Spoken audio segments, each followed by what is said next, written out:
Hello guys, welcome to my channel. Today we are going to see how to fix low FPS and FPS drops in Fortnite. Let's fix it guys. You just need to press in keyboard escape key and select the setting icon and select the monitor icon and go to video settings. In video settings window mode, set this to full screen.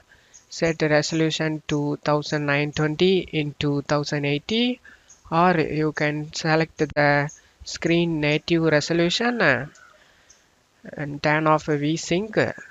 Set the frame rate limit to the refresh rate of your screen you are using. In my case, I am using 60 FPS monitor. You just need to select that.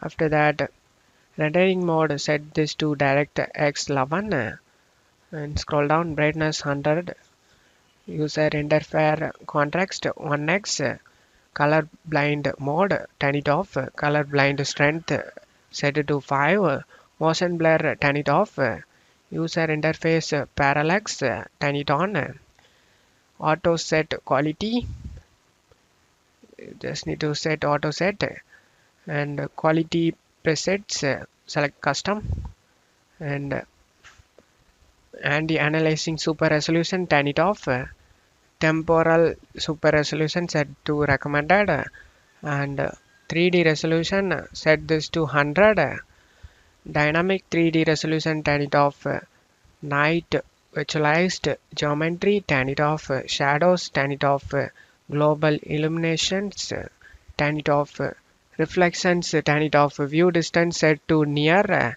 textures set to low, effects set to low, post processing set to low. In advanced graphics settings, just need to turn off everything guys. Show FPS, use GPU crash debugging, latency markers, NVIDIA reflects low latency flash, report performance stats. After doing all these changes, you just need to select apply for save changes. After that, just to go back and you can play with the game without FPS drops. And that's it for today's video guys. Give me a like and subscribe. Thank you.